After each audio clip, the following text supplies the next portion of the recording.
जो आपके दिल में रोग है कुरान पाक को पता है, जो तेरा दुख है कुरान पाक को पता है, जो तेरी तकलीफ है कुरान पाक को पता है। अल्लाहु अकबर। कुरान पाक ने जो गुफ्तगू इंसानों के साथ की है, कुरान पाक ने जिस अंदाज से इंसानों को समझाया, और फिर जब आप कभी कुरान पढ़ेंगे ना पहले पारे से ही, आप आज ही मस्जिद में जाएं, तर्जुमे वाला कुरान ले लें, तफसीर साथ में पढ़ें, आप यकीन माने मैं मुकम्मल दावे से कहता हूं आपका पहला पारा मुकम्मल नहीं होगा। चाहे आप उर्दू में पढ़ लीजिए, हिंदी में पढ़ लीजिए, अंग्रेजी में पढ़ लीजिए, चाहे जर्मन में पढ़िए, फ्रेंच में पढ़िए, दुनिया की हर जुबान में कुरान पाक मौजूद है। जब आप कुरान पाक का भी एक पारा भी मुकम्मल नहीं करेंगे, आपका दिल आपको ये बात कहेगा कि अब्दुल रहमान लगता है कि ये किताब आज ही नाजिल हुई है और ये सिर्फ तेरे लिए नाजिल हुई है। कुरान तो ऐसे है जैसे वो आपसे बातें करता है आपसे।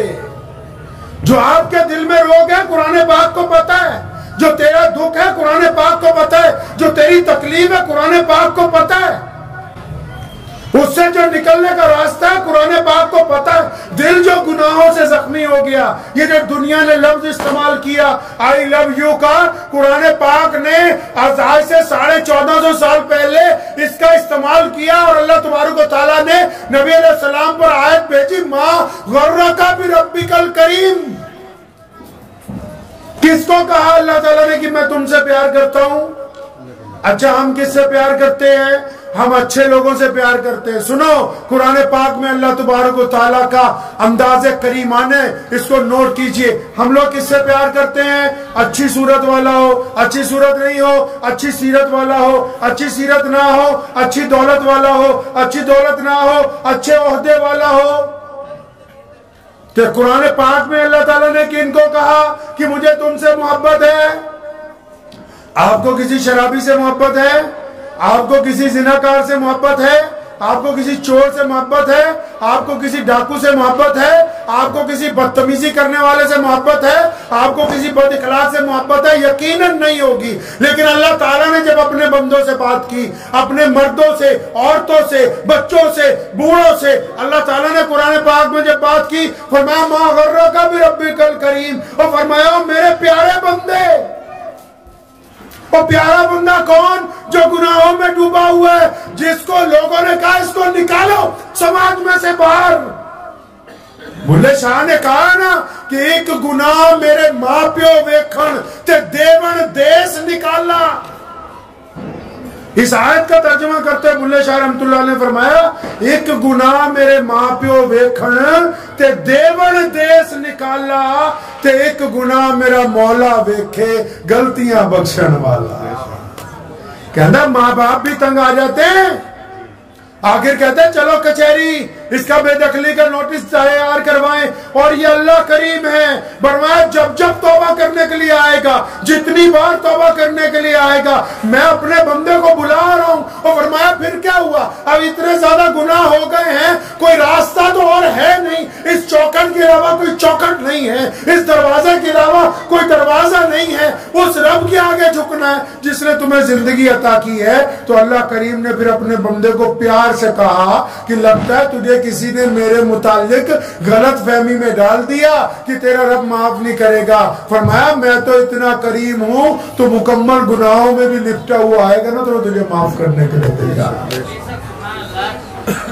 अल्लाह अपनी रहमत की चादर डालेंगे एक बंदे पे क़यामत वाले दिन, पूछेंगे हाँ केड़ा केड़ा गुनाह किया था, लिखा हुआ होगा। अब जब बंदा खुदा के सामने होगा झूठ तो बोल नहीं सकता, डरते डरते 2-4 छोटे गुनाह आपने बताएगा, हाँ या अल्लाह झूठ बोला था, ये किया था, वो किया था। लिखा है जब 10-12 छोटे छोटे गुनाह मान जाएगा, अल्लाह की तरफ से हुक्म आएगा इसने जितने गुनाह कबूल कर लिए हैं सबको नेकियों में तब्दील करके इसके खाते में डाल दो। जब वो सुनेगा बड़ा हैरान होगा, या अल्लाह रुक जाओ, मैंने तो और बहुत बड़े बड़े कर रखे।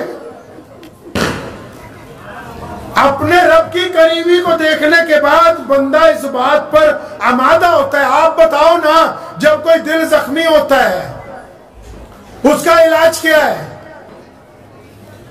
आप जिस कुरान पाक को जानते नहीं हैं, आप सिर्फ उसको पढ़ रहे हैं, क्या कभी कुरान को नबी अलैहिस्सलाम की सीरत के मुताबिक पढ़ा है? कुरान की जो तफसीर है वो प्यारे नबी हज़रत मोहम्मद रसूलुल्लाह सल्लल्लाहु अलैहि वसल्लम की जिंदगी है। अगर कुरान को समझना है तो सीरतुन नबी को पढ़ना होगा, अगर कुरान पे अमल करना है तो मोहम्मद रसूलुल्लाह की जिंदगी को देखना होगा।